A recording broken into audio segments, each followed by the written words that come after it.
Live everywhere. Daily Co's Radio on netrootsradio.com presents David Waldman. Kagro in the Morning Show.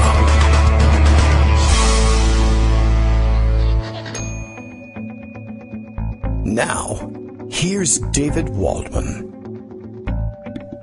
Hey, good morning, everybody. How you doing? It is Monday, December 31st, 2018. That's it for 2018. Last time we'll ask you to buy 18 on your lottery tickets, I guess, until the 18th of January. All right, so it's not that long to wait. It would be a stupid ticket to buy anyway, but hey, you know, that's what we do here for the first 5 minutes in the morning. Figure out our way from the stupid stuff that's running through our heads into the news. It is Monday, and it's one of those awkward situations where we have New Year's Eve coming up on a Monday, so Tuesday off, so back to work for Monday for a lot of us, and then Tuesday back off for a lot of us, and we're glad for that, but makes for an awkward week. Anyway, lots to catch up on, of course, and as usual, the weekend spent watching the White House and Constitution essentially disintegrate over the weekend. Let's see, this being the end of the year, all of the people who were recently resigned/fired are being kicked out early.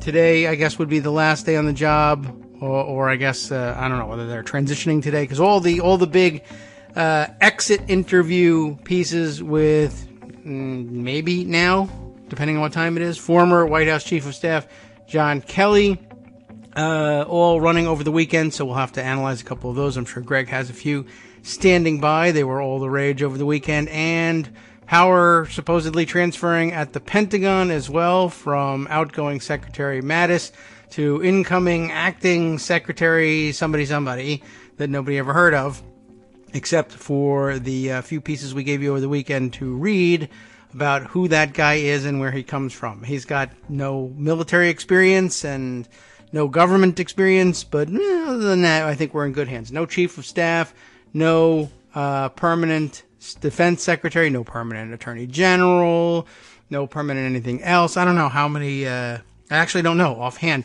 how many cabinet secretaries are gone and how many acting cabinet secretaries we have in their place, not to mention non-cabinet positions elsewhere around the government. So there you go. Happy New Year, everybody. Not New Year yet here. New Year's for all of our listeners in New Zealand and Australia. Are you there? I don't know. Maybe. I think I can actually check some things while Greg takes over the show. We can see what kind of rates we're getting in Australia and New Zealand, but Happy New Year to all of you. The rest of you idiots have to wait, just like me, and it's only a couple hours left until then. But don't worry. Something, and it's all a metaphor, or something like that. We learned over the weekend, of course, the current line of the moment, anyway, and this is subject to change in an hour or so, or if the president's awake, I guess it could change at any moment. But the current line on not getting the wall built and not having Mexico pay for it is that it was all a metaphor. It was all a dream. The wall was in our hearts the whole time. The wall was the friends we made along the way. Something like that. The new excuse is the wall is a metaphor, and I think the idea behind it, to the extent that there's a real idea behind it, is the wall was a metaphor for border security in general.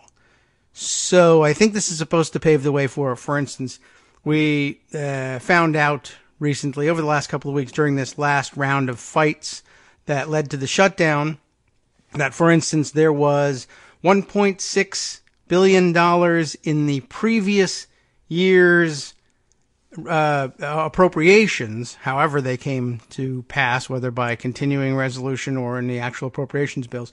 $1.6 billion for border security, but not specifically designated for the wall. And I guess the idea is, well, if Democrats will accept the idea of laying aside some money for border security, because we're still in this mode where Democrats are still saying, well, you know, we're for border security, whatever that means. You can't accuse us of this has always been successful Democratic politics. You can't accuse us of XYZ. We agree with that. We just don't agree with your method or whatever it is. And what usually ends up happening is, well, we'll give you $1.6 billion for X. That way you can't accuse us of X. And then Republicans say, Democrats love X. They do X all the time. They hate their country and they love X. And we say, damn it, I thought that they could not accuse us of that. And here they are accusing us of it. So we'll see how well that goes.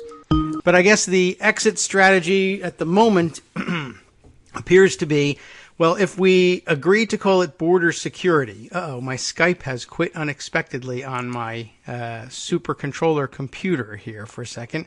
So I'll restart it. And Greg, if you're listening in the background, hang on just a second. And we'll reconnect in a moment. Oh, maybe I can call you. We can do things that way. Here comes the incoming call. But is it ringing? That's the point. No, I don't hear it in my headphones. So hang on a second. Of course, Skype crashed unexpectedly. What else could possibly happen? All right, let's see. I'm going to have to click on a few things here in order to get, it gives me I can hear the notice that I've missed my Skype call. At least we have that going for us. Let me just turn it off and then back on again and then see if that'll work. Okay. Anyway, here we go. See, I knew the ring would work eventually. But here we go. There we are. Greg, hi. Hi, how are you? Just fantastic. Everything's working beautifully. Well, don't try this at home, okay? Yeah, well, where else am I going to try it? So let's talk a little rhetoric here. All right. Metaphorically or? Metaphorically speaking. Okay. Ex post factoid actually points out something that's rather interesting. That's good. He says, metaphor or not, when we talk about wall or the wall, are we talking about a metonymy or a synecdoche? Whoa. What? Well, he's got a good point there, right? I don't synecdoche know. is more than just the city in upstate New York. See, yeah. the thing is, these are formal terms, okay? Bear with me here. All right. Because it turns out that the Democrats think it's a metonymy. A metonymy is the substitution of the name of an attribute or adjunct for that of the thing meant. Like when you say, I'm going to the track, or the suits in the corporate office. Right? What you really mean is horse racing or a business executive. I see. And the suit has nothing to do, the actual suit, you can be in shorts and you're still a suit. True. The track one. Okay. So, but you can go to the track. Which track? Or train tracks. You can go to the turf. And it turns out that neither of these things have anything to do with a race, which could be happening anywhere, like on the beach. I see. What about going to the mattresses? So going to the mattresses, going to for the example. Dogs. Okay. Or going to the dogs. Well, going to the dogs is Well, are you actually going to the dogs? Well, see, that's the thing. Okay, so Democrats say very complicated. The wall has nothing to do with anything. It's not part of border security. It's not part of anything except a monument to yourself. It's a metonymy. Yes. And the Republicans say, no. It's a synecdoche. So a synecdoche is a figure of speech in which a part is made to represent the whole. Like when you say all hands on deck. You don't mean that just their hands go. You want the rest of their bodies out there. Okay. Right? Or here's a better one. I guess. That's a nice set of wheels. All right. You mean the car. You don't mean just the wheels. Oh, okay. Yes, I see. There you are. Okay. So the point is that the Republicans think this is actually part of a whole. It's part of the whole border security thing. The wall needs to be built because you need that part. And the Democrats say, no, it's a metonymy. It's just a complete substitution. And that thing that you're talking about isn't really part of anything. It's just representative of it. I see. No, this is exactly what's going on. People are actually saying that. Or it's like or as if people were saying that, which is a simile. which is a whole metaphor for our politics. Right? Yeah, I guess. Wow. All right. This does actually, it really does sort of explain what their play is. And that's why I have noticed that the president has been tossing into his remarks every once in a while, well, I'll call it whatever they want, just so long as they give me the money. And because it's part of it. I don't care if we talk about the wheels or the windshield or the turning signal, so long as I get the car. Right? Well, you can't have it. And the Democrats are saying that thing that you want is stupid. Well, it's like we need to get the new head of a company. Or even better, we need a new chief of staff. Well, right? we do. Yes. In the White House, we don't have one. So go out and get me a suit. I mean, get me a jacket, pants, and maybe a vest. Right. You know, and maybe a pocket watch and we'll a monocle. But get me a guy suit. in it. Okay, Mr. President, here is your suit. I didn't want a suit. I wanted a chief of staff. Well, you asked me for a suit. Here's your suit. Well, okay. So it's like being in one of those Amelia Bedelia books for people who have young kids. They recognize what we're talking about. But yeah, okay. Absolutely. He may be like but if you understand that, then you understand why they're at an impasse. I guess so. But I mean, you can't even discuss stuff when before? words mean different things to different sides. You can't even agree on what the words mean. Yeah. I don't agree that let alone how much money Trump knows what any of this means or that he's doing any of these things. Well, he's not doing any of the negotiations. Oh, well, then I guess it doesn't matter. This is between the Republicans and the Democrats. So having set the stage for that, okay, yes, then we'll step back to reality here. Eric Wasson, who covers Congress, I think for Bloomberg, it doesn't matter, had a very, very succinct observation. All right, once we can fit it in. Oh, your mute button may still be on. Here we go. So how's that? Say? Yes, better. Eric Wasson says there won't be a deal until the White House settles on a position. Okay. Very simple. That's true. So it's their fault. There's no point negotiating anything because Trump will change his mind and screw everybody. That's why Mitch McConnell just gave up and closed Congress down and went home.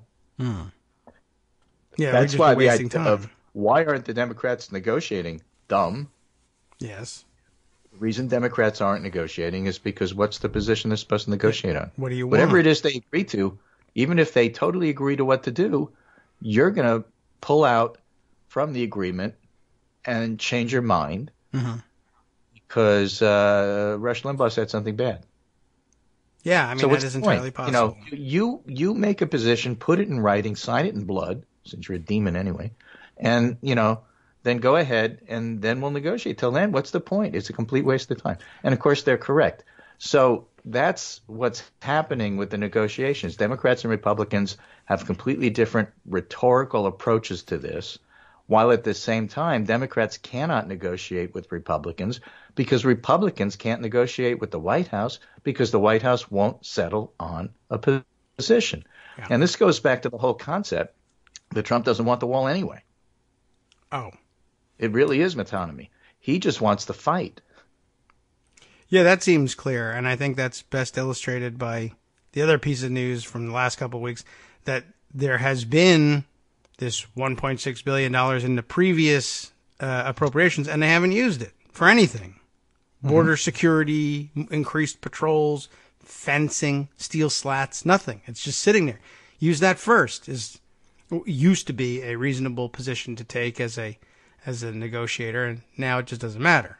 But so in Politico, yesterday's story was that nobody's even called Pelosi.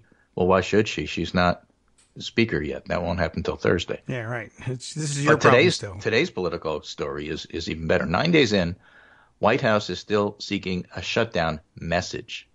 President Donald Trump continues trying to blame Democrats. Yes. As lawmakers in his own party urge negotiations. Like Lindsey Graham's out on his own negotiating. Nobody thinks he's speaking for the White House. The White House is searching for a line of attack against Democrats in its border funding fight, but can't seem to find one that sticks. That's because they're all lies and none of it is true. That's fairly straightforward. And they've sought to blame Democrats and Pelosi, and they've tried to drive a wedge between Pelosi and Schumer. Pelosi isn't the speaker yet. Schumer is the minority leader. Normally, you would negotiate with the Senate. In previous administrations, for example, Mitch McConnell and Joe Biden would sit down and decide what's going on. But in this administration, that's not how it works. Right. And at the same time, the article says Republicans can't say what kind of deal Trump would accept to reopen the government or how he would work with Democrats once they retake the House in 4 days. And Drew Hamill, Pelosi's spokesman, says it's clear the White House is flailing. They've repeatedly tried to shift blame in ways that are simply not credible amid the White House's continuing coherence Democrats have stayed united and on message. So here it is with Pelosi and the Democrats about to take control of the House, and all of a sudden they're starting to interview Democrats in terms of weird. what you think instead of just interviewing Republicans about what Democrats think. So it's really, really a nice change. Well, that's good. That'll be one of the nice institutional changes, I guess, if it sticks. People could still be sent to interview Trump supporters in bars to see if they still support him. So always that could fallback. happen. All right. Well, it's been very odd to watch, and they really have. I mean, they've been going all in at the White House and trying to find something, anything closely related. And I imagine they'll just go further afield, but closely related to immigration to blame Democrats for. And I mean, the president spent the weekend even trying to float, all the deaths of any children at the border are purely the fault of Democrats, which really got him upbraided. I mean, not that he cares, of course, but I mean, people really were. It was another round of there's a new low tweets out there, but of course, there's no bottom. Right. You think there's lines he can't cross? Hold my beer, watch me cross this line. I mean, it's over and over and over again. I like so, the other captured. side of the coin, though, is that the best chance for Republicans to get something they actually want is to fix this before Thursday. They obviously can't because Trump can't decide on a position. So what happens is on Thursday, new sheriff in town. Yeah. I mean, there's just no chance they're opening the government before the new That's Congress. not happening. Nobody's going to try. Nobody's going to try. And so that the government will eventually reopen, and therefore it's going to be a win for Pelosi, which is exactly what he didn't want. I mean, it's a very, very stupid strategy, which is made worse by dumb tactics. Mm-hmm. Yeah. All right. So it's only your government. Yeah. Well, it's only Trump in the White House being exposed because without the people covering for him, if he's on his own, everybody gets to see what a jerk he is. That's really what this is all about. And in fact, this is a corollary here, which I'm really enjoying, is Carl Hulse writing in the New York Times. You control nothing. House Republicans brace for life in the minority. Yeah. And they point out about 2/3 of Republicans returning to the House for the 116th Congress this week have never experienced the exquisite pain of being on the outs in an institution where the party in charge is totally in charge. Yeah. We told you all about it here, but it'll be new for them. Good. All right. Well, new experiences. Do you know they do well with new experiences? It'll be a rude awakening for many who have known only their exalted majority status. And we're not just talking about the fact that they don't get to bring legislation to the floor. They get crummy offices. Yep. They don't get meeting space. They don't get parking space. Anything you can possibly imagine, the majority can decide, no, you guys, you can park in McLean, Virginia and take the subway or whatever. They can do that. They rarely do, but I mean, yeah, it literally all is controlled by the majority. And so now if there's like new things going on, if you're, looking for meeting space for a new caucus in the Republican, within the Republican conference, yeah, they'll literally say, remember, you can't just claim this meeting room and say you're going to have your meeting here. And it's not even just a matter of signing up for time here. It belongs to the majority. It's no. You've never had to ask before, but now we control that. And yeah, a new member comes in and all the staffers are asking for parking spaces in the garages underneath the buildings. And you say, you only get 3. That's the way it is now. Make it 1. I mean, there's a time where Democrats controlled the House and didn't necessarily do this. Mm-hmm. But you may even remember from experience, there was a time when Newt Gingrich took over, and he did exactly all of those things. Yes. Although all of those things, yeah. And one of the reasons why we are where we are in terms of a poisoned political atmosphere is Newt Gingrich doing these sorts of things. Yes. Some of the things actually that he proposed were actually pretty interesting and maybe even useful. And those he had a great difficulty getting accomplished. I don't know if you remember back that level of detail back in 1994 into 1995. But let's see there. One of the things that actually made some sense was, we're going to stop daily ice delivery to every congressional office. And most people in America probably said that why do we even have that? But it was true. I was there and I saw it, and they would put a bucket of ice outside your door. Really? Yeah. Or was it the big tongs with the guy dragging the piece of ice? I think that's the way it started. And then it became, you got a bag of ice in a clear plastic bag, put in a blue plastic bucket, and it was just out there with the mail every morning. And, I think it really was a leftover from ice tongs and icebox days. And it gradually turned into, crushed ice. And then I think for the, 30s, 40s, 50s, congressmen were like, awesome, I can have it in my whiskey. And then it just kind of stuck around. And that was one of the few things that he said that made some sense. Like, oh, well, let's get rid of this thing. And it took them, 2 years. I think they were still delivering ice in 96. Because it did wrong. Yeah. What he's supposed to do is he's supposed to eliminate it for the Democrats, but keep it for the Republicans, and it would have passed right away. That's true. I mean, they passed it. They just couldn't figure out. I mean, he had a good point. Ice. It was such a bureaucratic nightmare. They couldn't know what to do with it. They couldn't figure out where the ice was coming from, even. Well, they'll have to ship it to China. We don't know, but they're not taking our ice, so we don't know. It was very weird. Other things, though, that had longer-lasting impact, like getting rid of legislative service organizations, had a long-term direct impact on particularly the progressives inside the Democratic Party. That's another story for another day, though.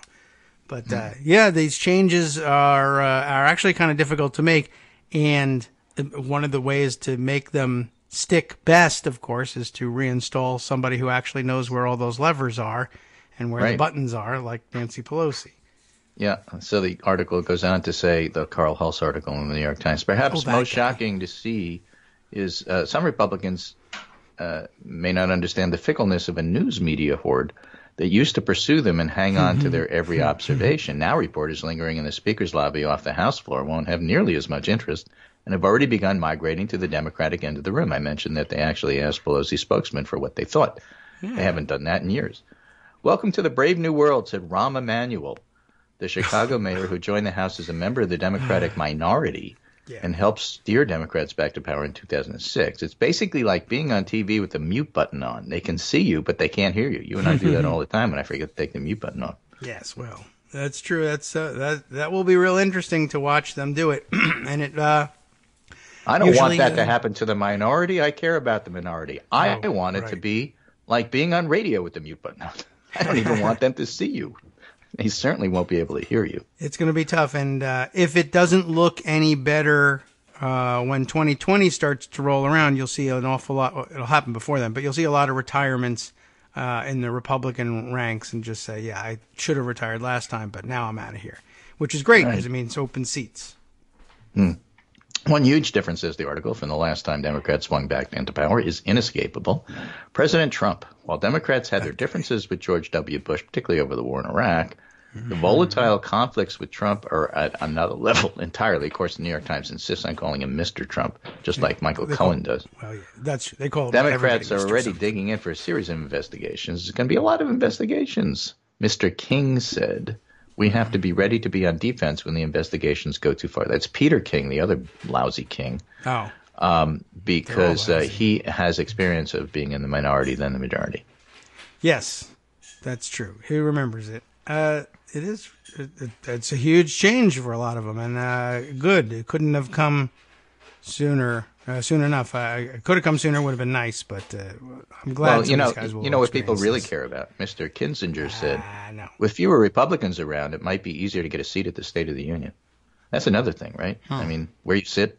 Yeah, easier to get a seat. They might be. You want to be on the aisle so you can shake Trump's hand. I guess that way you get to be seen on TV. Are Democrats not going? Is that what's happening? I don't know. I'm not certain how that works. Because there's people in those other seats, so I'm not certain what that's supposed to mean. But all right, well. All right. So meanwhile, while all this is happening, it failed, but Trump was doing his best. To send out the surrogates and blame Pelosi. Mick Mulvaney said, this all comes down to Mrs. Pelosi's speakership. I think left to his own devices, Chuck Schumer and the Senate Democrats probably would cut a deal, but they're protecting Mrs. Pelosi.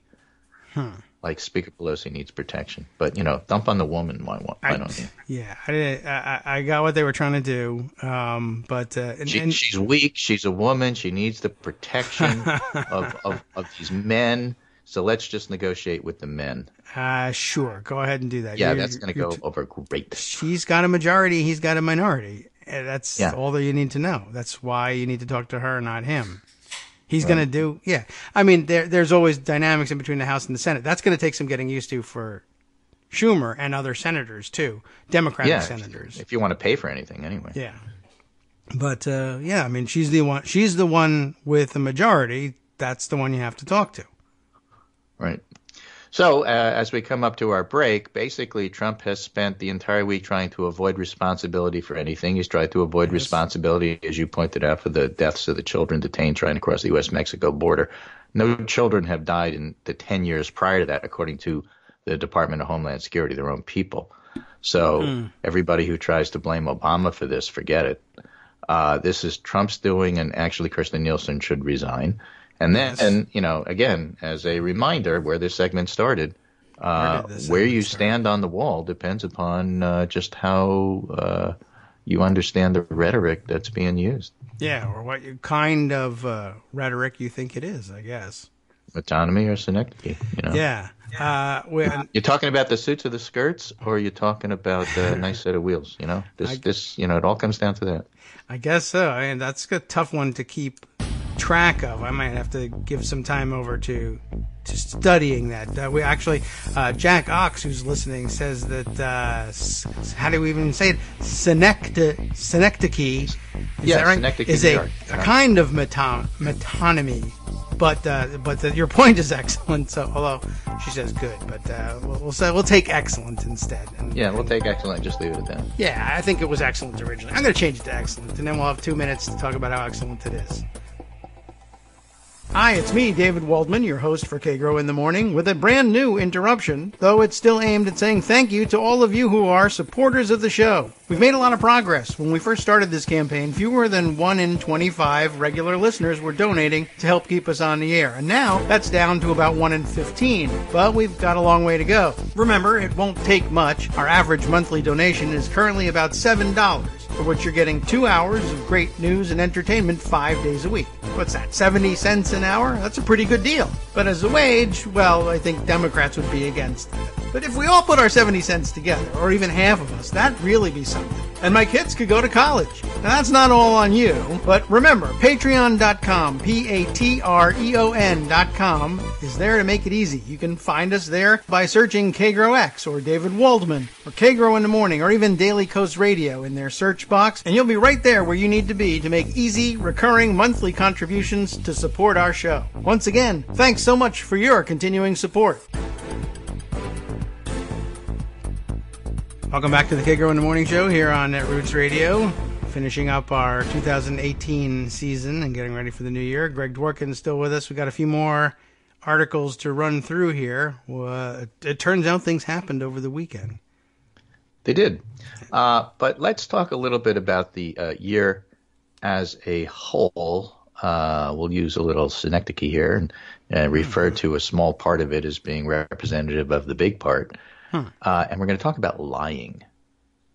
Now, it may be that the Democrats are using metonymy as their rhetorical discussion about the wall.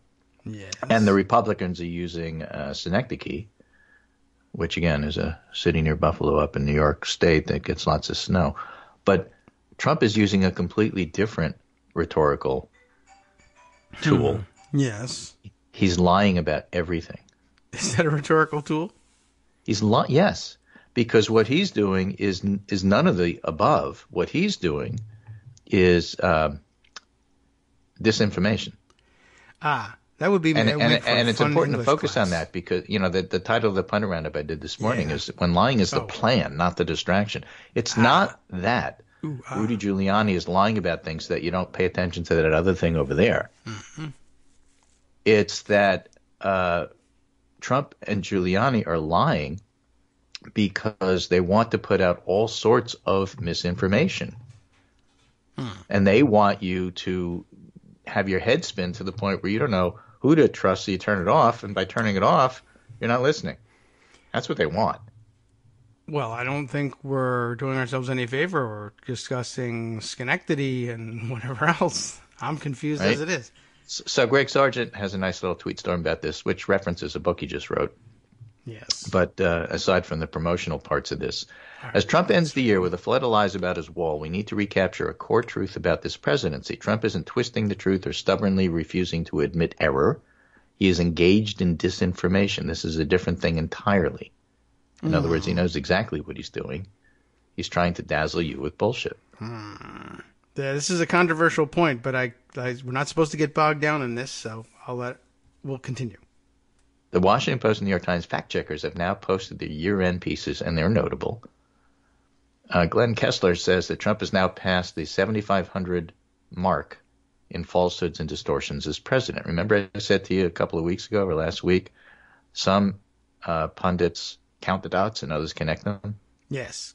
Glenn Kessler counts. He's a dot counter. I got it. Right? But Glenn Kessler is more likely to say something like Trump has told 7,500 falsehoods since he came into office, and he's very unlikely to do what the dot connectors say and say, well, that means he's a liar. Oh, yes. Well, you can't say that. You don't really know what he means. All I can tell you is that factually, he's had 7,500 lies since he's. Well, then he's a habitual liar. Well, we can't say that because we don't know what he. Yeah, it might be happening by accident. That's the frustrating part about trying to drag people to understand that the Mueller investigation is a big deal, and that's going to be the story I do after this one. Okay. There are people who say, well, nobody's been indicted yet in the White House. Well, yeah, but they've been indicted for the campaign. Well, yeah, but not in the White House, and that was before he was Therefore, nothing's going to come of it. All the information we have about the multitudes of contacts between Trump and the Russians being indicted for disinformation, that's not proof. Nothing ever is. It is evidence. Nothing ever is, exactly. There's the counters of the indictments, and then there's the people who put the dots together and say, well, it probably means, and so they're having trouble with this. Anyway, getting back to the Washington Post and the New York Times, Greg Sargent points out the Post says 7,500 lies. Meanwhile, Y. Linda Q points to a pattern in Trump regularly converts his falsehoods into alternative facts through sheer force of repetition. And this is the essence of the matter. Why does Trump lie all the time about everything, even the most trivial, easily disprovable matters? The frequency and the audacity of Trump's disinformation is the whole point of it, to wear you down. More and more the lies slip past undetected and uncorrected. And if you want a living embodiment of that, I would love a living embodiment. That's Kellyanne Conway. Oh. I mean, just put her on TV, and that's exactly what she does. And that Saturday Night Live skit from a couple of years ago, where she just goes and gets on call constantly, to try to straighten out all the lies that Trump says. Like every second she's getting called, dropping what she's doing and going on TV and saying, well, what he really meant is this and that. That's what they do. Yeah. Others have pointed this out to great effect. See Sarah Kendzior or Jay Rosen or Brian Beutler or Dave Roberts over at Vox, and I would add Daniel Dale, of course, who we follow. I tried to give this topic the ambitious treatment it deserves in my book, An Uncivil War. I don't know if I succeeded, but if I tried. Once Trump's lying is understood as concerted and deliberate disinformation, it becomes clear that the frequency and the audacity of it is the whole point. Those are features of the lying. They're central to declaring the power to say what reality is, and he gives some examples. He's asserting the power to roll over constraints normally imposed by expectations of fealty to basic norms, something we've talked about, such as the notion that our political discourse should be shaped around a good faith empirical effort to strive toward a common understanding of facts, and the idea that the press has an important institutional role in making that shared understanding possible. And yet here we have two completely rhetorical techniques, the metonymy and the synecdoche, and they can't even agree about what they're talking about. And therefore, the press can't judge anything because they don't really understand what's going on. And Greg Sargent goes on to say the brazenness and shamelessness of the lying is not just a byproduct of an effort to mislead voters. Rather, the brazenness and the shamelessness of the lying is central to his broader project of declaring for himself the power to say what reality is. This is something that we saw with Karl Rove and George W. Bush back in the day. Remember that we decide what reality is? You guys in the press, have already lost the game. The game is deciding what's true, and we get to say what's true. And Trump is just taking that to a new level, but other people have done it too. Berlusconi did it in Italy. Umberto Eco called him to task on that. And the disinformation of the authoritarian is the process. The other crucial half of this is to destroy the credibility of the institutional press, says Greg Sargent. Previous presidents have tangled with the media, but Trump's ongoing casting of the press as the enemy of the people is, in important respects, something new. When people dig up old Trump tweets, for example, contradicting current claims, that happens all the time, and say, haha, there's always a tweet, this misses the point. Trump is openly and unapologetically declaring norms of consistency and standards of interplay with the institutional press do not bind him. He is unbound. He is unbounded by shame. He is unbounded by decency. And you can see that by declaring that Democrats are the reason that people in his institutional care died at the border, children. Because he doesn't have any shame about that. He's perfectly happy to lie about it, not because he wants to distract you from what's actually happening, but because he wants to declare that you don't understand what's happening. He will decide, and if you don't believe him, just see what happens on Fox News and how all the supporters believe him, even though Fox News is dropping in popularity, and even though his own poll numbers are dropping over this. Nonetheless, that's what he believes. I don't know how conscious this is for Trump, says Greg Sargent. It was conscious for Steve Bannon and for Stephen Miller. They know what they're doing. But his background conditioned him for it. His reality TV past, fused with Steve Bannon's love of totalitarian propaganda, create what we're seeing now. And there's a reason Bannon immediately recognized Trump as a kindred spirit. Both are authoritarian populists and, as such, share devotion to the awesome possibilities of disinformation. Maybe. Okay.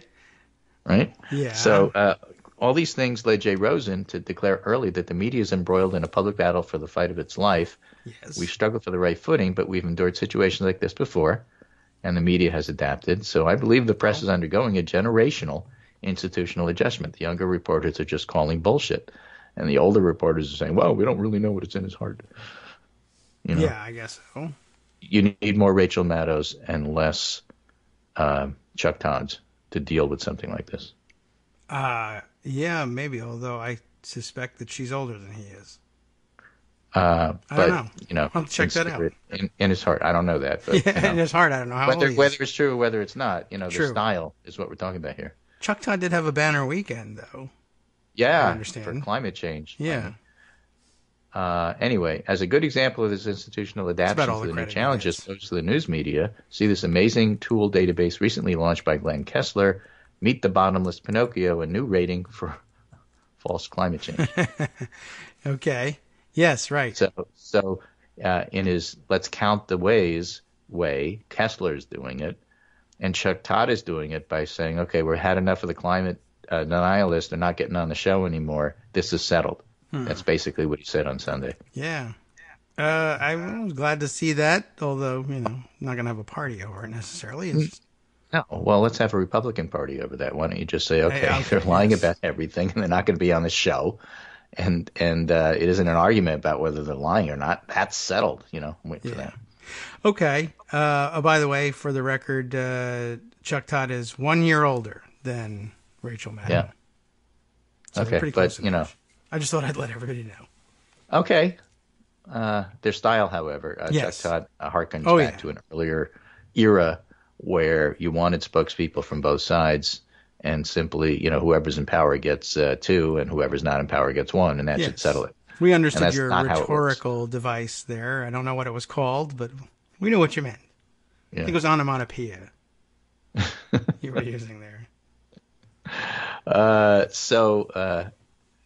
The bottom line here is things have changed. Some people are keeping up. Some people are being dragged to change even though they don't want to. Yes. But as Elise Jordan points out, Trump's casual cruelty is always breathtaking, and we can't become immune to it. And that underlies all of this stuff. It isn't just that he wants to do disinformation for its own sake so that he gets to control the reality. It's that he's incredibly cruel in the process. And that's how we get what we get. And that's why he doesn't, you can see that he just doesn't care, isn't capable of caring about anybody. That is true. Except himself. And That maybe part his I daughter. absolutely agree with. But Yeah, that's only maybe, because he sees her as an extension of himself, otherwise not. Right. That's And why he by the doesn't way, care not about his sons. Tiffany. And not Tiffany, exactly. Yeah. So anyway, that's my summary for today. That's where we're at as the old year ends. As the new year comes in, new sheriff in town, things are going to change. Media's changing along with it, starting to interview Democrats, realizing that Trump is just full of BS, not necessarily just cataloging the lies. This is something you can't just do stenography here. I mean, to put it in its most simple terms, we've known that for decades. But the press is realizing that in the Trump era, that is profoundly true.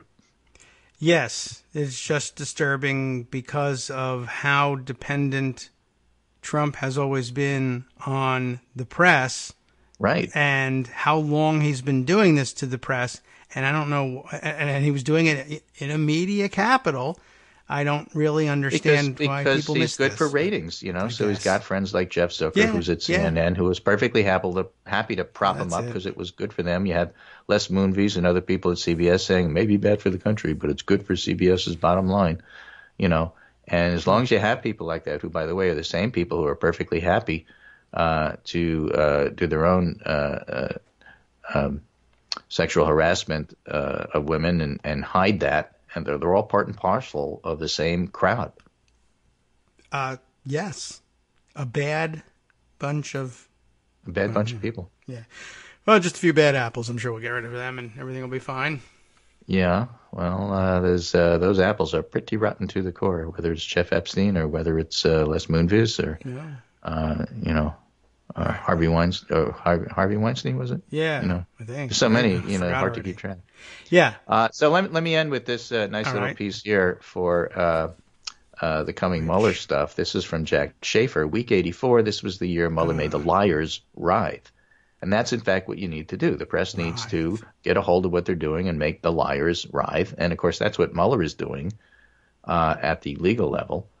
And Schaefer goes through all the different people that Mueller has gotten to nail by telling lies, like Michael Cohen and Paul Manafort and countless others, because they're countless because some of them are sealed indictments.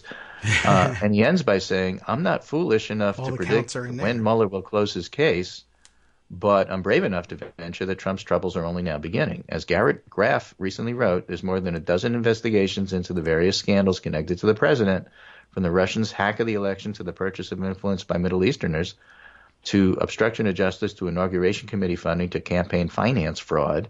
On January 3rd, a Democratic House of Representatives will be seated and pursue aggressive additional oversight into Trump's affairs, further complicating his life. I can't wait until Trump tweets his view that Congress should be dissolved. Then we'll turn to you and say, what's the mechanism and process for dissolving Congress? There's not one that I am aware of. Do your research, because we're going to need that. Yeah, I guess so. Although I know he can call them back into special session. But to do what? Who cares? I don't know. He doesn't know either. So to build a wall. But basically, my precious. Or for that matter, a Green New Deal. Maybe he'll just change his mind, and that's where he'll want to be. Trump and his team, says Schaefer, will, I suppose, attempt to lie their way out of the jams that 2019 promises. It's my guess Mueller's hoping for exactly that. The old lies told in Trump's service have brought him closer to the truth. Newer lies will only hasten the president's demise. Would that the press only take the same approach that Mueller takes? And with that, I'll leave you for today. Back on Wednesday? Yes, that's the plan. Okay, we'll do it Wednesday. All right. Well, I won't really see you. We're on radio. It's phenomena or whatever. Yeah, it's a metaphor. Yeah, that thing. I'll just go Take care. This is Greg Dworkin speaking with my good friend David Waldman, Kagro in the morning, who's now an expert on Greek rhetoric. And he'll go on with the show, and I'll see you Greeks are responsible for this. I knew it. All right. Thanks very much, Greg. Happy New Year and all of that. And we'll see. This is what we're saying. See you next year. Oh, see you next year. Yeah. Okay, very good. Thanks. And let's see, where do we want to pick up with this one? How about this? I note that about halfway through the Greg Sargent thread, maybe a little bit towards the end, there is that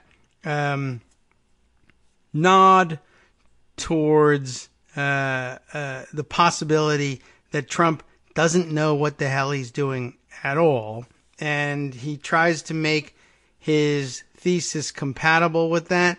But I'll share with you another tweet thread by someone that Greg mentioned along the way, Dave Roberts, and he starts from a different footing. I'm not certain that we couldn't reconcile the two of them somewhere, given the way Greg Sargent threw in there. What was it? He said he wasn't sure how conscious of all of this Trump was.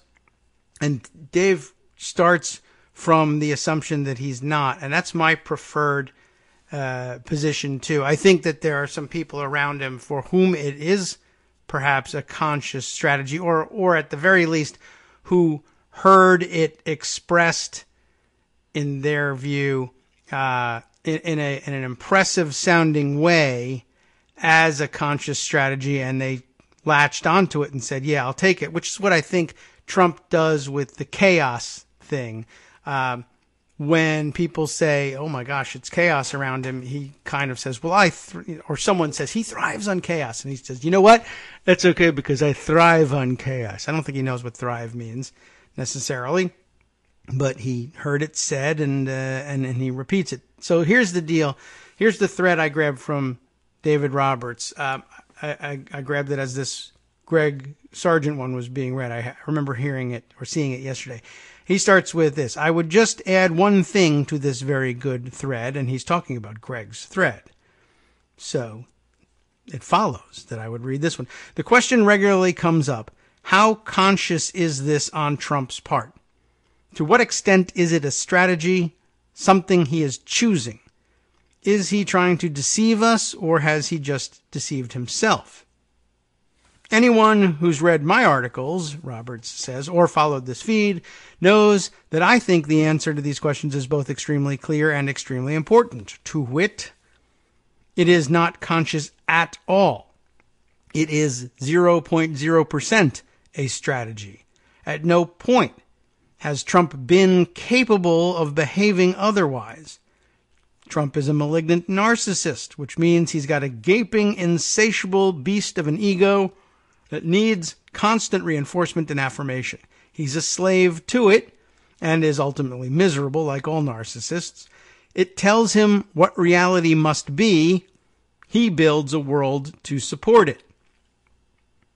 He continues here, to be a good liar, to deceive as a conscious act, one must be able to hold reality and one's lies separate. That very, very basic feature of most people's cognitive landscape simply doesn't apply to Trump. There is only the raging ego and the world it demands. This is why narcissists are so successful so often, at least for limited times. Their internal architecture is profoundly unfamiliar to other people, to normal people. And I guess this hints a little bit at how the press finds themselves at a loss to explain to other normal people what this abnormal person is up to. Again, this is why narcissists are so successful so often, at least for limited times. Their natural internal architecture is profoundly unfamiliar to normal people. The separation, what I want, feel, or need over here, and the world and other people with their own needs over there is absent. Most people aren't like that and have trouble believing others are. Ask anyone who's ever been in an abusive relationship with one. It can take a long time to accept that that is what it is. People end up rationalizing narcissists' behavior for them just to make some sense of it. Anyway, I've been over this a million times, so why does it matter? He says, lies are lies, bad behavior is bad behavior. Who cares how much of it is conscious? The answer is, it matters because it informs how you assess the ugly political situation we're in. if Trump is some sort of evil communications genius who figured out how to manipulate angry white people and the media enough to hack the system, take over a political party, and win the presidency, then the rest of us are, at least to some extent, exonerated. It's an interesting theory, too. We were fooled by an evil genius who saw more deeply than us, tapped more cleverly into the zeitgeist. It's unfortunate, but the solution to the problem is pretty clear. Get rid of the evil genius and things return to normal. Though there's plenty of people out there now theorizing on whether or not it's possible to return to normal.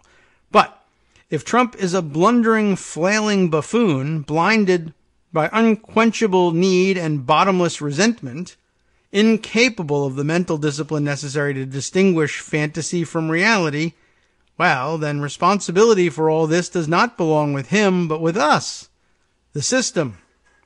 America, its people, its media, its politics, its institutions. I'm talking to you, Electoral College. All its systems of self-correction. It's all so weakened that even a lumpen orange tangle of uncut venality, can trample it. No evil genius required. Raw theatrical ignorance and resentment will do. Anybody can find themselves outmaneuvered by an evil genius, but when you find yourself laid low by a dim-witted jackass, it's time for some introspection. I'm not going to get into why America found itself so vulnerable in 2016.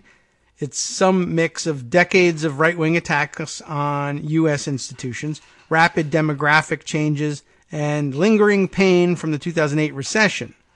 The lion's share of blame goes to conservative media, in my opinion, but a thread on that stuff would take forever. My only point here is that it really does matter whether Trump is doing what he's doing consciously, strategically, with a plan. If he's not, and I think the evidence overwhelmingly supports that take, well, that's real grim. Among other things, it means the problems cannot be solved just by booting Trump out. America's weakness, its susceptibility to BS, demagoguery, gaslighting, lies, and corruption is greater than just Trump and will outlast him. I gotta believe that that's true, although I think he's got a pretty unique combination of things here. In sum, the fact that Trump is diminishing and degrading America does not mean he is secretly brilliant and diabolical. It means America is secretly weak, afraid, and hollowed out. Not nearly so powerful as it imagines. Happy New Year, he says. And originally that was going to be the end of his thread, but I see he continues for 250 more. I don't know how many more. All right, one other thing to add, although I see there's plenty of tweets. This is all going bye-bye, by the way, when I nuke my archives on Monday night anyway, so I guess it's a good thing I got to this. He's announced, I don't know if this is, I don't know. He's announced that he thinks it's a brilliant idea, and I really don't know why. He's going to erase his entire Twitter record to the extent he can, on his part anyway, because he's going to delete all of his tweets at New Year's and start over, and I guess he's going to do that annually. And I don't know, some people are like hailing that as brilliance, and others are, I don't know. Nobody's saying, I don't know if anybody's saying, that doesn't seem like it makes any sense to me. I don't really understand the logic in that. And I guess maybe it's a coping mechanism, and I guess you can't fight with people about their various coping mechanisms. If this is the extent to which they manifest themselves. I mean, really, who cares? But I don't really understand. It seems like artificial to me. I would rather you had a better coping mechanism built in than I'm deleting everything I said beyond, the limits of last year. But okay, whatever. So there you have it. At least we're sharing it now, and it's now on tape. Now you can delete it all you want. We taped it. So one other thing to add. This is all going bye-bye, as he says, when I nuke my archives Monday night anyway. A few people have cited the quote from Trump to Leslie Stahl on 60 Minutes. Basically, the one that goes, I bash the press so people won't believe bad stories about me.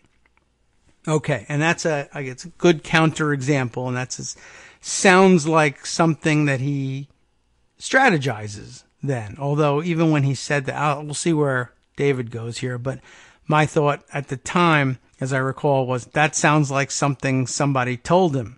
You know, I love your strategy of bashing the press all the time. You're such a genius. I know what you're doing. You're bashing the press all the time so that people won't believe bad stories about you. And I don't know that that's really true, but it sounds really good. So it sounds like the sort of thing he would repeat. A lot of things work that way, to be honest, but it's easiest to imagine for him. All right. So after quoting that or paraphrasing his comment to Leslie Stahl, Roberts continues here. Some people point to that as evidence that he does have a strategy, but I think it indicates just the opposite. The way Trump sees it, if X person or institution criticizes him, he attacks X. I think that's right. For any value of X. That's all there is to it. Press bashes him, so he bashed press. We read special significance into it because for us, the press is not just another institution. It's the main mechanism by which the electorate is informed. It's special. To go after the press, despite its special status, might be part of some, or must be part of some larger evil plan.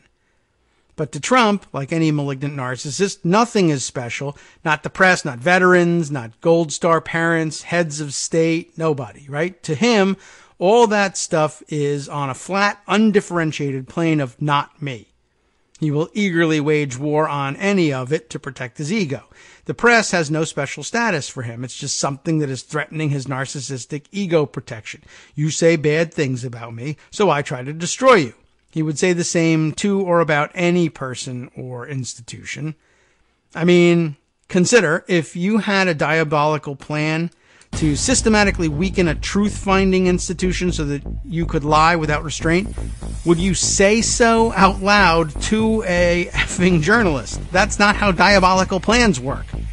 To me, this is a classic example of people projecting layered intentions onto Trump because the stupid truth is too disturbing to contemplate. He said, you're mean to me, so I'm mean to you. There's got to be more to it than that, right? No, maybe not.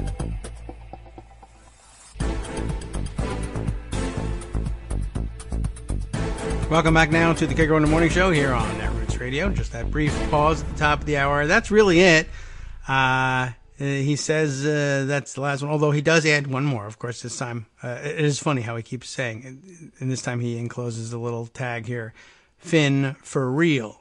Well, then he adds one more, which he excuses by way of saying, I'm leaving this here because I said most of this better the first time around, which I guess was, let's see, by the date, we're looking at, September of 2016.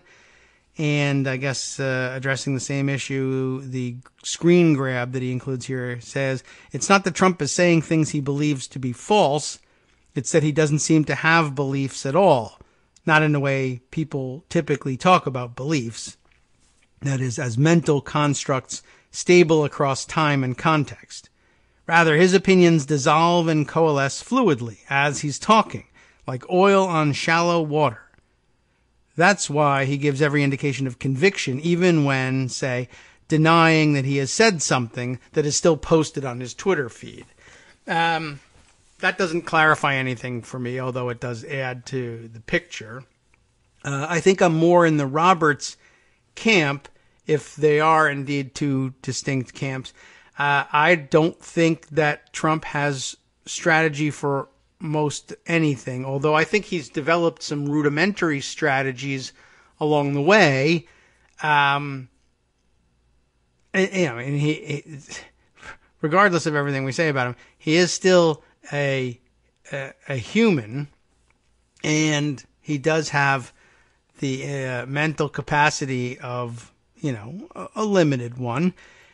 He's, say, better at thinking these through than we think animals are, and that's really about it. He has a strategy of bashing the press. He knows that when the press attacks him, the thing he likes to do, because in his mind it works, is attack the press. Now, originally, I think he attacked the press for the reasons Roberts lays out. You said a bad thing about me, I'm going to say bad things about you. And then he looked around and said, I have millions of dollars, or at least I think I do, or at least other people think I do, and they're willing to give me things based on the promise of getting some of that money, which I'll never give them. But aside from that little lesson on how money actually works, we have all he's really doing is constructing for himself this world in which lashing out at those who threaten you is a strategy. Well, see, here's what I do with the press. I say the worst things about them. Or you hit me, I'm going to hit you back, but harder. I'm a counter puncher. Now, is that something you thought about yourself, or did somebody say to you, you know what I like about you? You're a counter puncher. When somebody swings at you, you hit them back twice as hard. Yeah, I hit them back twice as hard. Yeah, that's a good thing to say about myself. So I'm going to say that. So my strategy is the press attacks me, I'm going to attack them.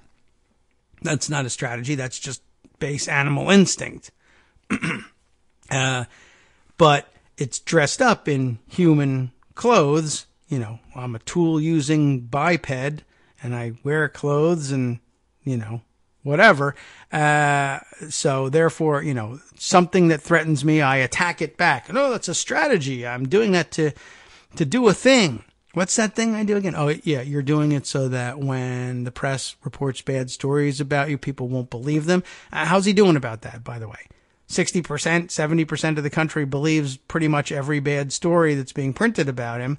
His base doesn't. So what does he do? He surrounds himself with his base, pretends they're everybody, and to the extent that dissenting opinion leaks through, he just says, it's fake news, or it's all made up, or it's just another attack, and I hate the press. And so, I lean much more toward the initial position that Dave Roberts takes here than the Greg Sargent one. And I don't want to dismiss all of what Greg Sargent said by any means, because there's a tremendous importance to at least understanding what's going on in the minds of the people who are trying to help build a strategic construct that looks like a thing, that looks like a plan of some kind around his babbling. It's important to understand what they're up to, for sure, even if Trump isn't up to it himself. And so at the very least, you can salvage everything that Greg Sargent says by saying, all right, well, that's what Stephen Miller thinks, or that's what Steve Bannon thinks. Although, again, there's this hint that they both instantly recognized a kindred spirit in Donald Trump. And I don't know that that's actually true either.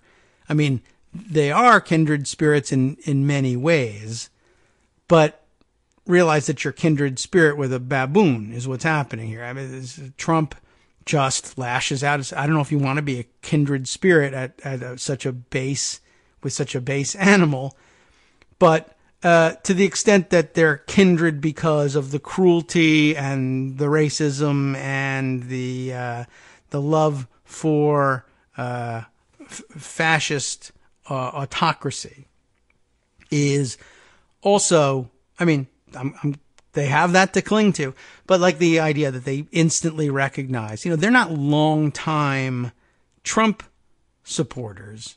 They joined up in the middle of the campaign when he was winning. I mean, Bannon and the Mercers paid for everything Bannon ever did in his political life. And the Mercers were for Ted Cruz. And he was going to be for Ted Cruz. And I would think, do I have this in pocket somewhere? I don't know whether I put this aside or not.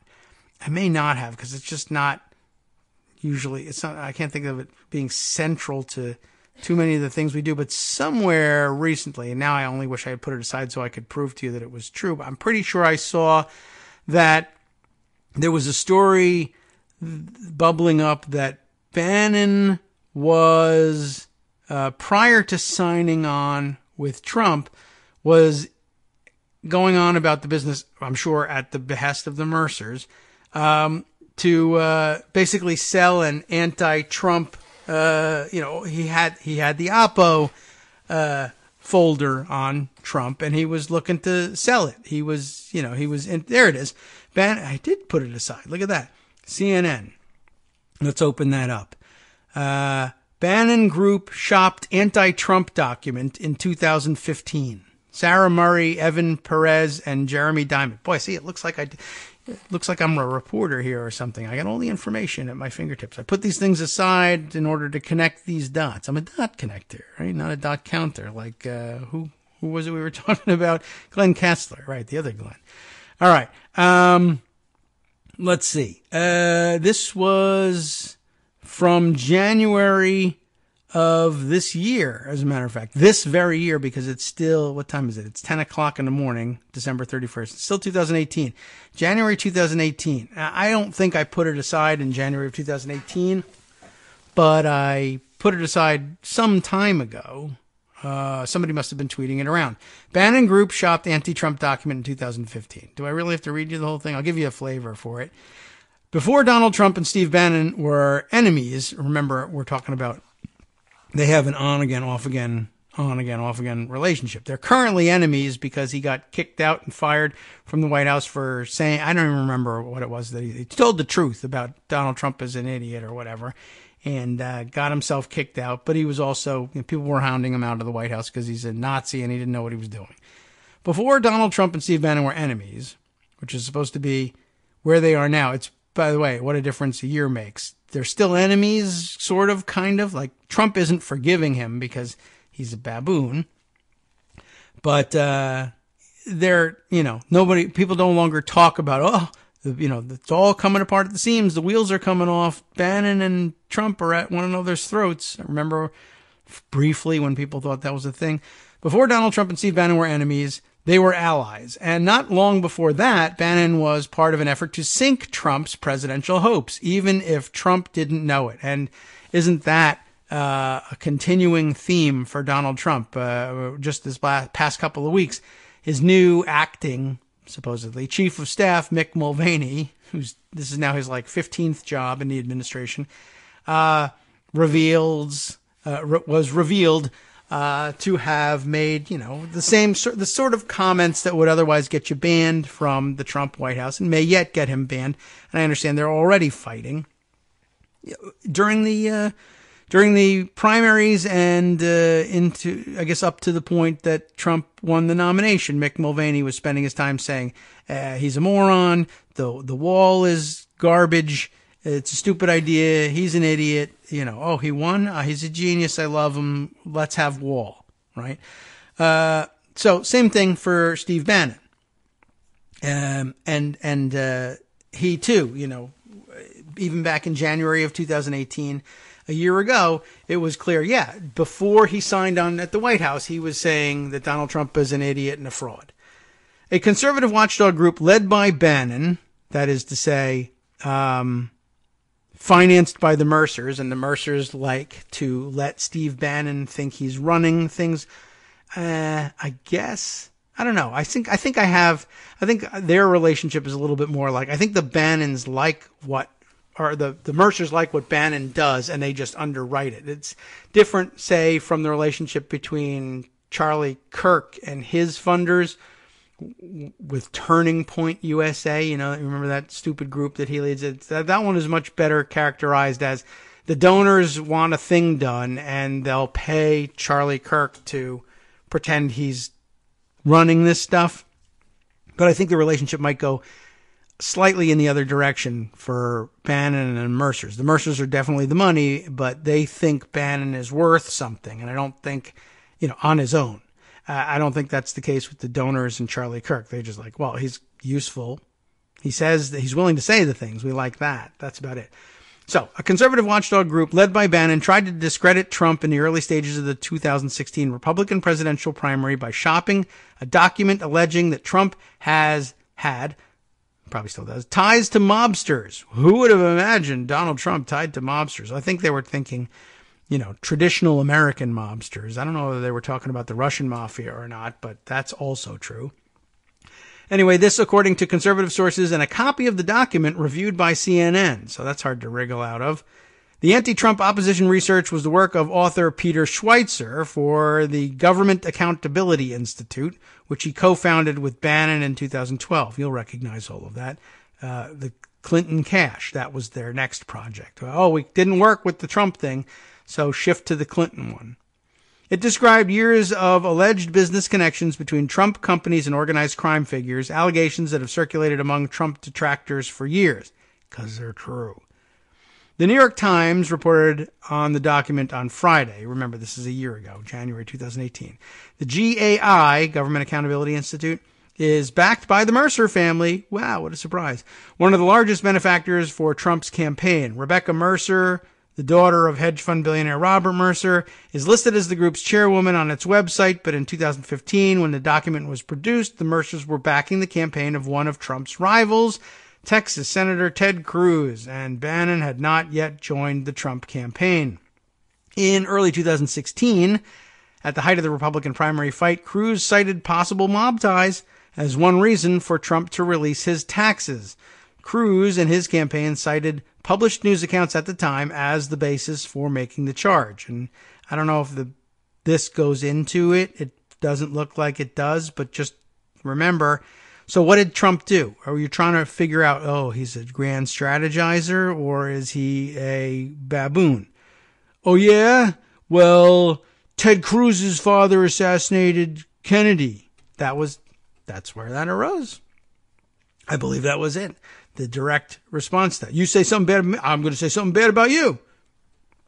How'd that work out? I mean, for Trump, great, right? So it's a strategy then. Look, it worked.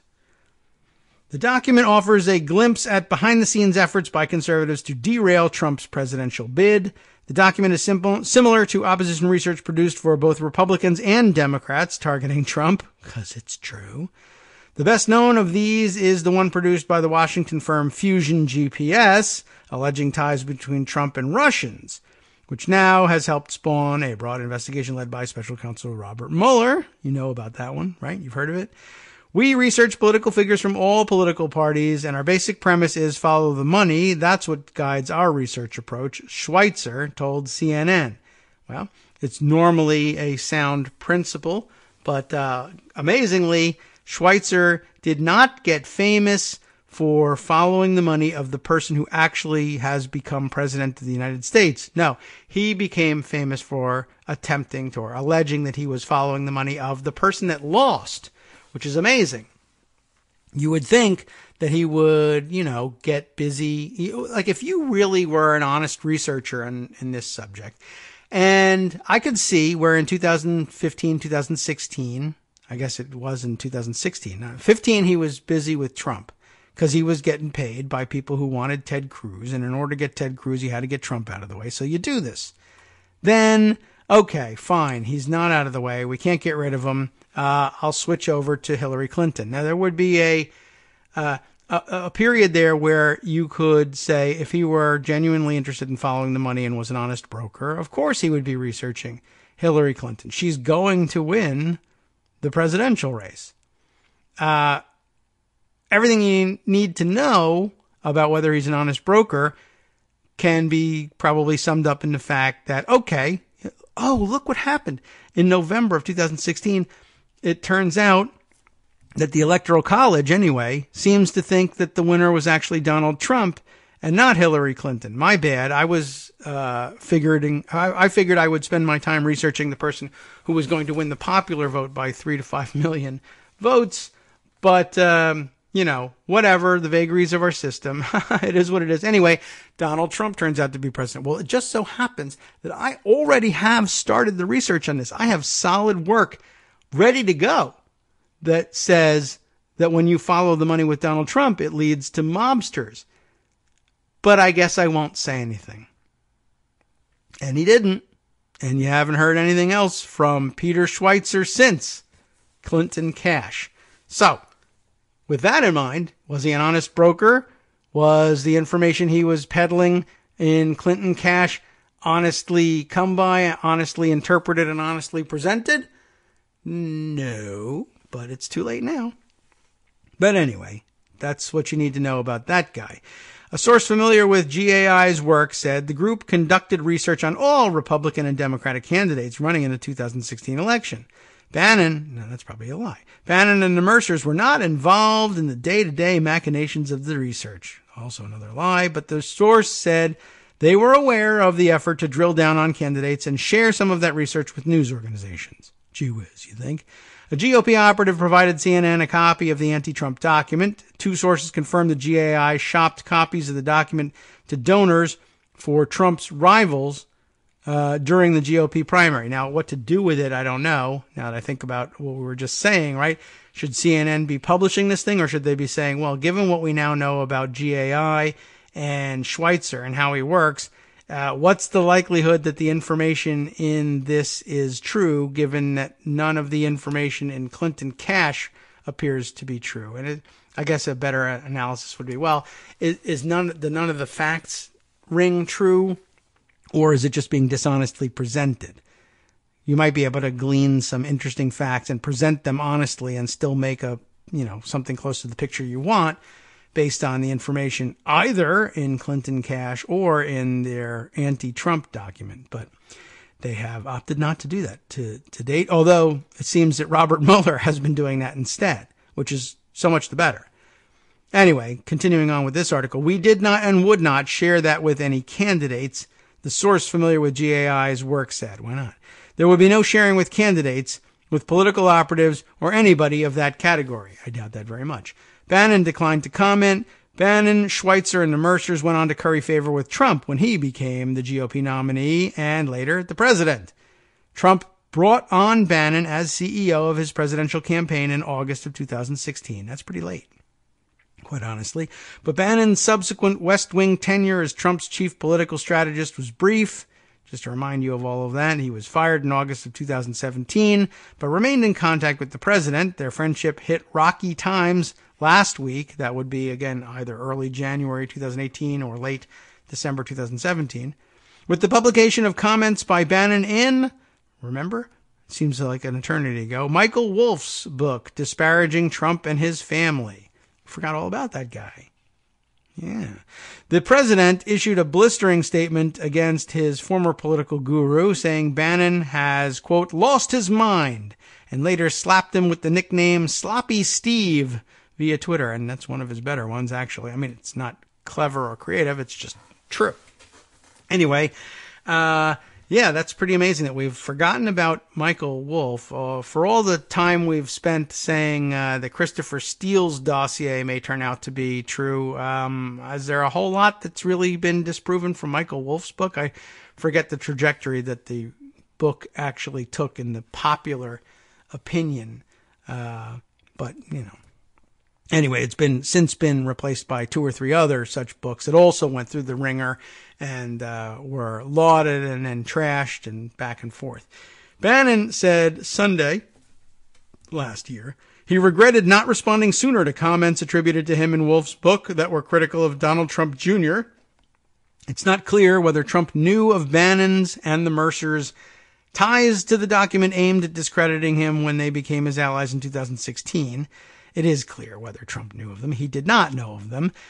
If he had known of them, he would have lashed out. And in every instance since where sycophants have signed on with the Trump campaign or the Trump White House and were later revealed to have earlier made disparaging comments but hoped that they would never be discovered, once discovered, Trump fights with them and throws them out. That's just the way it goes. And so if you're trying to guess based on circumstantial evidence, the answer to the question or to the proposition that it's not clear whether Trump knew, it is clear. He did not know. If he knew, he would fight with them.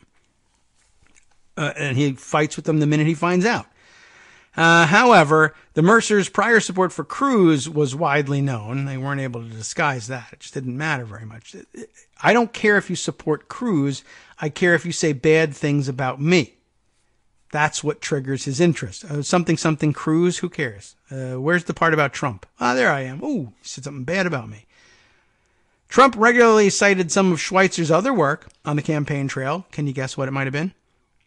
Yes, that's right. Notably that on Hillary Clinton and alleging corruption. He touted Schweitzer's 2015 anti-Clinton book, Clinton Cash, which made use of research by GAI and urged an investigation of allegations of corruption involving the Clinton Foundation. Curiously enough, Trump is not interested in that other work by the same author who so diligently and thoroughly documents corruption and follows the money, because, of course, it was about him. The book's allegations formed at least part of the basis for some FBI field offices, some, New York, to open preliminary inquiries into the Clinton Foundation. Those investigations stalled in 2016 amid the election, but CNN reported Friday, again this is a year ago, that the inquiries have been given new life and are now led by the FBI office in Little Rock, Arkansas. Oh, I missed that whole part. Wasn't even in a New York one. New York's too high profile now. How they doing?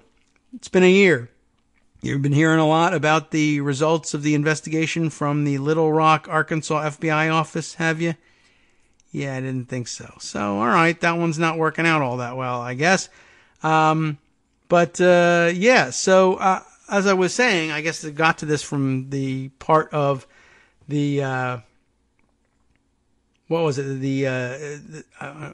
in Roberts's thread, but rather in Greg Sargent's thread, I guess. Was that right? That they, who did say it? That they instantly recognized a kindred spirit. I can't remember which of the two of them had it in their thread now.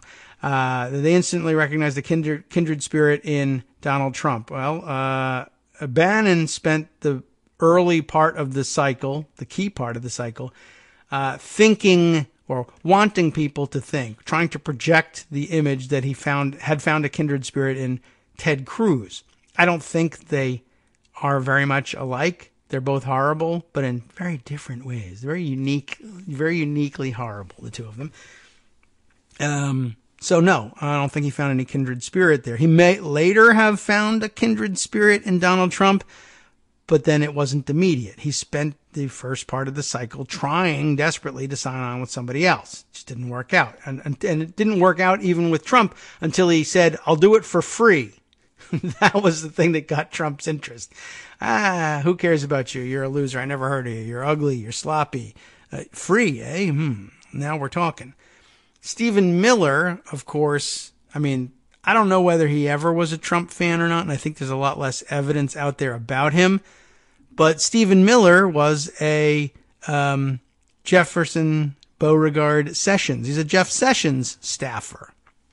Sessions is the one who signed on with Trump, and Miller, I guess, came to Trump through his connection with Sessions. Sessions was the far more committed racist of the two, I think, and had a coherent philosophy of racism, whereas Donald Trump occasionally could be convinced to say something horrible or racist about people, and that's nice enough, I guess, for Stephen Miller. Ted Cruz was harder to get him to be racist, I guess overtly in the same way, but Trump was willing to do it. I don't know that it's fair to say that he, early on saw a kindred spirit. I don't know whether he really even saw himself as a kindred spirit with Jeff Sessions, but it's not like Stephen Miller was working for, an exterminator somewhere, though I'm sure he was dreaming about that and pulling the wings off flies and such, and then said, you know what? One guy has motivated me to get into politics, and that's Donald Trump. It's Trump or nothing for me. It's just not the case. So probably more time than needed to be spent dissuading people of the idea that they saw instantly a kindred spirit in it. But, kind of important, if the argument is going to be, none of this is strategic for Trump, he's just flailing. And you push off the strategy onto others, it's probably worth realizing, considering how stupid everything Trump is involved with is, it's probably also worth noting that these guys may have been flailing too. They were just looking for work, just looking for a vessel that would be able to, into which they could pour their idiocy and see it come out as policy. And I don't know that they had anything more strategic in mind than Trump has ever had in mind. And they may all be idiots to some degree. They're a little closer to evil genius, believe it or not, than Donald Trump is. But the long-term strategy, the plotting mind, the evil genius. Evil, yes. Genius, maybe not so much. So I'm glad we got to that. All right. Well, there's plenty more to get to, of course, in our final segment. We're getting along to that. By the way, speaking of the rest of the week, tomorrow being New Year's Day, I'd rather not get up in the morning, but I think we may be able to put together a pre-recorded show. That's the goal for all of this, but oops, I missed my music cue. There we go, just a few seconds behind, but I started on one, and I think we may be able to finish it up and bring it to you tomorrow just to keep you in the loop. I guess Wednesday we should be back for a live show, so a bit of a rocky week coming up here, but we'll lay that all out for you and share what we can to keep you up to date. And as I said, we'll be back for the last segment in 2 minutes. Hang on. Hi everybody, it's me, David. Let's change things up from the old fundraising pitch for just a minute and talk instead about how you can be a part of our show. If you've got a smartphone or any other electronic recording device, why not sit down and record a segment for us? Read us an important article and give us your take. Or read one of your own original essays, or even just give us your commentary on something you'd like to share that's important to you. Then send the file to me at kagrox@gmail.com and I'll try and work it into the show. Short segments, a few minutes in length, are easiest to fit in. And of course, I can't always guarantee that I'll be able to play everything, but if you've ever shouted at your radio or TV about something you wish was being covered, here's your chance to change that. Make the show your own. Send your submissions to me at kagrox@gmail.com. Welcome back now to the Kagro Morning Show here on Netroots Radio. We've got our final segment of Monday coming up here, and I guess our final segment of 2018. I'm getting all teary-eyed about it. Which way to go with it? Well, we could blow the whole thing on any number of recent looks back on outgoing Chief of Staff John Kelly. Some of them you will have read, some perhaps not. But I think instead, and that may make for a good Tuesday topic, or certainly the rest of the week, there's a couple of other smaller bore stories floating around, and why don't we hit on each of those? It's not my intention to spend half an hour on any one of these things, but let's see what happens. Here's something of note internationally. Let's we'll bring up Ann Applebaum's tweet that I caught this morning. She's a Washington Post columnist and author of, she's got that Eastern European focus. A book I have seen on the shelves and said, in the abstract, I want to know what's in that book. I want to know the facts that are laid out in that book, but there's no chance of my getting to read it. But, including Red Famine, which I saw on the shelves probably last gift-giving season, and didn't make my cut of like 2 books that I really could actually read. 5 of which I said I would, and 2 of which I actually finished, but it looked like an interesting one. Stalin's War on Ukraine. It was Red Famine. Also the author of books, you can guess the subject, Gulag and Iron Curtain. You see what her focus is? She tweets yesterday morning, Hungary, the country, right? Unlike Turkey, the meal, Hungary has removed a statue marking the 1956 anti-communist revolution. What an interesting decision to make, and listen to the context in which she puts it. Symbolically returning the country to the Russian sphere of influence. Why would a free and independent Hungary at this point, and are they a NATO country now? I can't even remember. I'm pretty sure that they, because there's a million that go in and out. NATO. Let's look at Wiki. I've been over this before, and I'm pretty certain. I mean, it's weird that all the former Eastern Bloc countries that have joined, and some that are still too close to Russian territory to feel like they're allowed to join. But Hungary, yeah, right? Aren't they? I think so. I'm looking at the map, and now I'm like, what do I know? I better check my geography. But somewhere there's a list of member countries that would probably be a better thing. That way I could scroll through it with one eye on that tell you for sure, but let's see. NATO members, and let's see what they come. There we are, member states of NATO. That's the Wikipedia article I'm looking for. So we'll be down here in the middle of the 2000s, I think that we're looking for, right? Who are we looking for? Hungary. March 12th, 1999. There it is. Okay, so in the fourth enlargement, I guess, of NATO, and the first to include former Soviet bloc countries, Czechoslovakia, or not Czechoslovakia, but Czech Republic, Hungary, and Poland in that fourth round. And then later was the gigantic explosion of Bulgaria, Estonia, Latvia, Lithuania, Romania, Slovakia, Slovenia, and blah, blah, blah. And from there on, it only gets worse, ladies and gentlemen. Anyway, so there you have it. Hungary, a NATO ally. This doesn't by itself destroy that, but it does raise some questions. And I have seen more than just Ann Applebaum saying in the last couple of weeks, keep an eye on Orban. I don't know how close I am on pronouncing that, and Hungary. It's worth keeping an eye on. Orban removes 1956 memorial to signify return to Russian sphere of influence. Now, it's put that way in the, I guess, blog. Meanwhile, in Budapest, or perhaps we should say Budapest. Are we better with that?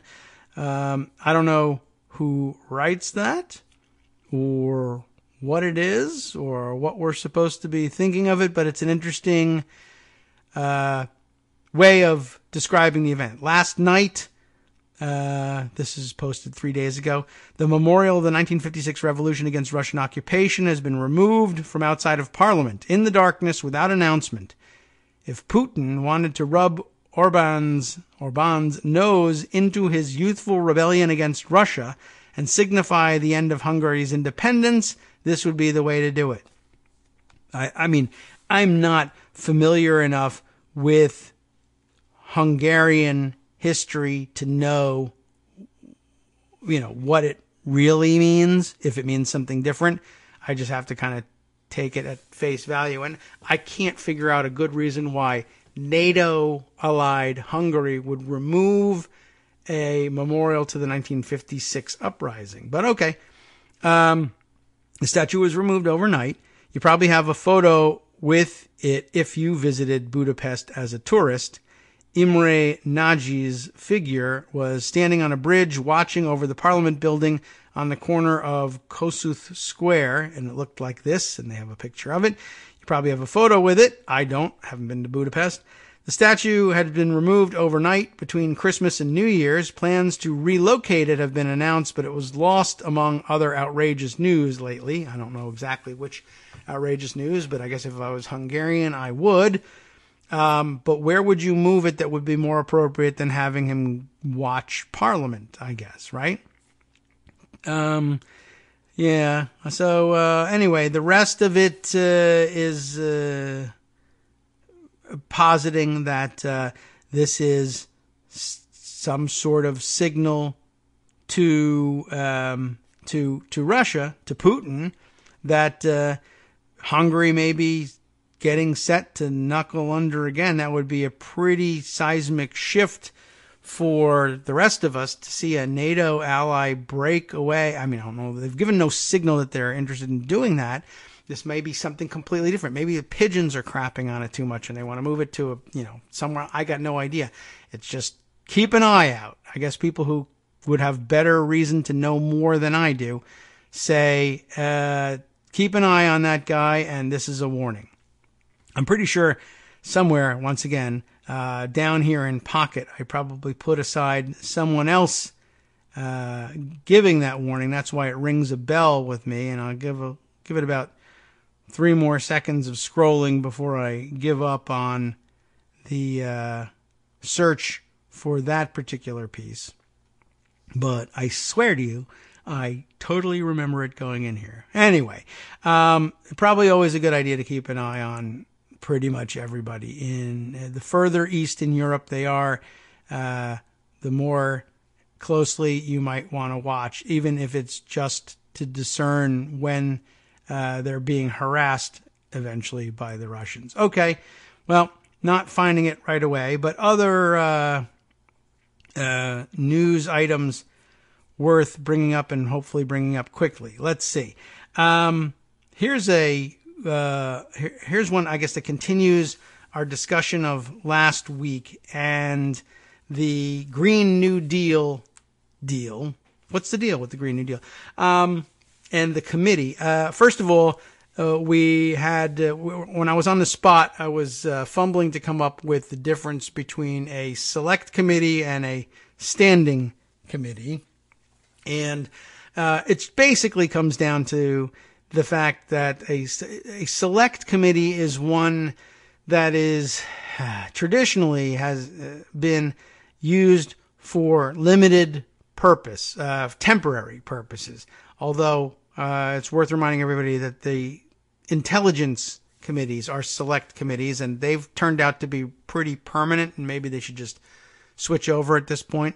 And like, at what point now, given where we are today versus where we started with this, in particular, the intelligence committee, what makes anybody think that there's a point going to arrive in the future where we don't need to do oversight over the intelligence services anymore?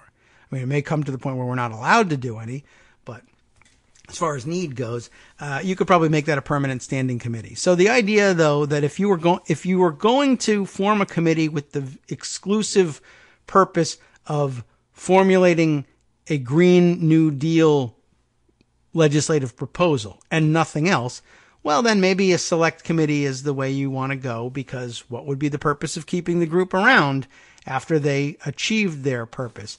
I'm not sure whose idea it was to press for a select committee, and I can't tell you whether it was, well, we want a permanent committee, but the Democratic leadership said, well, how about a select committee? Or whether it was the groups pushing for the committee to be formed who said, no, it should be select because we want it to be targeted and to move quickly, and they have this deadline, self-imposed deadline to get, to push for quick action, to have a package ready by January 1st, 2020.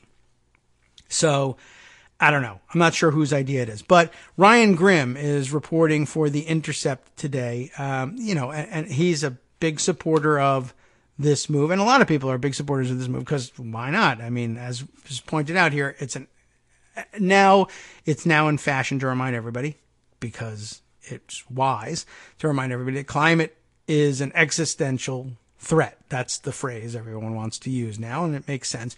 Nancy Pelosi, Ryan tweets, calls the climate crisis an existential threat, but strips the climate committee of power to satisfy parochial senior Democrats. That's the spin he's putting on this article by Kate Aronoff. Let's open it up and see.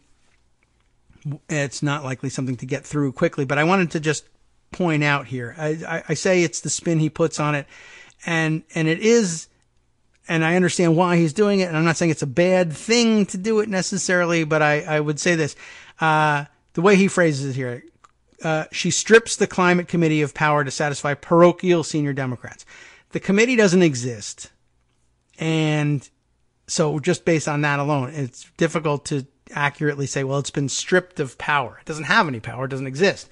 It did once exist. There was such a climate committee. That's the one she's going to be reconvening. The activists behind the call for a Green New Deal were actually originally, I think, hoping for something slightly different, but it sounded like it might be a decent compromise at some point for Pelosi to say, well, we used to have such a committee. I could bring that committee back. It would be a good idea. I was planning on doing it anyway, but let's make it a victory for you as well. And then we'll all be happy. And then they begin to fight over the form of the committee, and then the membership of the committee, and then the chairmanship of the committee, and the rules of the committee. But all of these things are, specific and real and make a difference. So of course you would fight over them. But stripping the committee of power, technically speaking, that's not happening.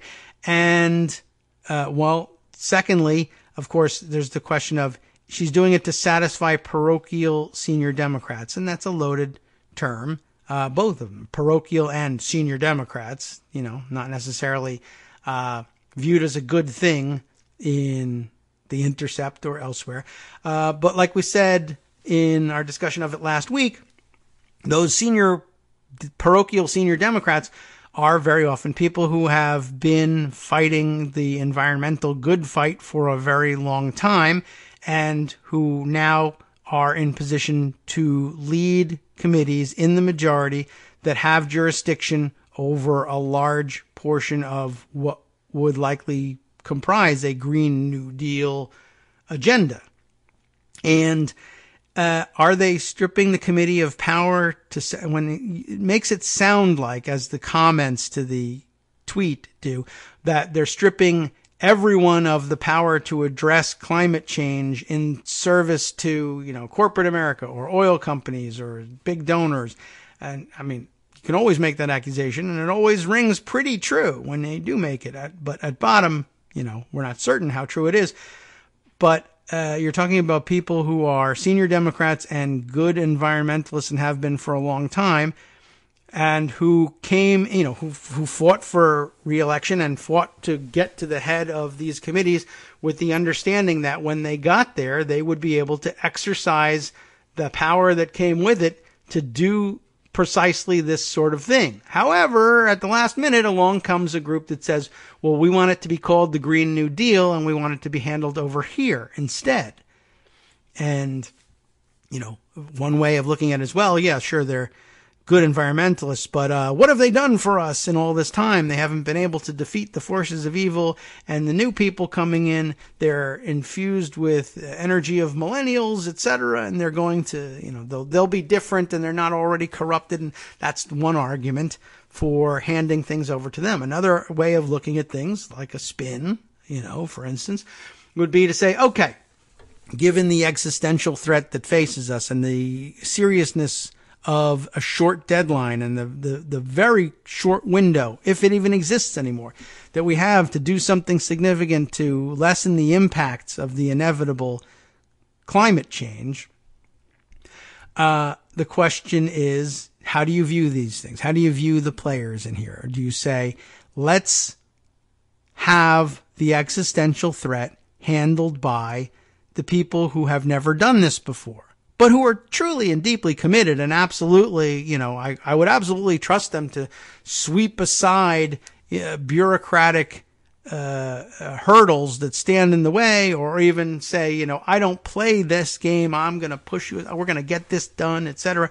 Or do you say, well, there are committed environmentalists who have had obstacles in their path before, but who now stand in positions where they would be able to push some of those obstacles aside. Plus, they know the legislative process. They know how the levers work. They can shepherd a bill through. And it seems like that's a possible spin. Now, there'll be a counter spin. Where have they been all this time? What have they done before? True. And it's hard to look at their record of accomplishment and say, well, they've been, like a bull in a china shop. No one stands in their way. Of course, we may yet find out that the new generation of up-and-coming Democratic leadership, newly elected members, start out as bulls in a china shop and don't get anything done in the end either. And that it's not a matter of, well, every single person that we've elected in the past as a strong and committed environmentalist turned out to be a sellout 100% of the time. It's in fact a case of, wow, there's some powerful institutional actors here that stand in the way of sweeping reform, and you're going to get what you're going to get, and you're just going to have to keep fighting until that opposition falls away or can be defeated one small step at a time. But, not to dismiss new members by any means, and remember that some people who are new to Congress are not new to legislating, but others are new to it entirely. And I'm not certain what's the better bet in terms of getting a piece of, coherent legislation that will have to have make sweeping changes across vast swaths of the American landscape and economy, and getting that in shape to pass in the House, and then who knows what's going to happen. They got to have a legislative battle in the Senate. But even if you're only going to have a political battle for the hearts and minds of American voters, to have that done by January 1st, 2020, do you say, so how much legislating have you done? None, but you're really committed to it. All right, go for it. After all, why not roll the dice with you? It's only an existential threat, right? You know, I don't know. It's a risk. It's a gamble. Either way, you're either saying, well, you know, what it's really going to take is somebody who has no care whatsoever for the institutional game, just going to push aside all of the barriers in their way and just by sheer force of will ram it through.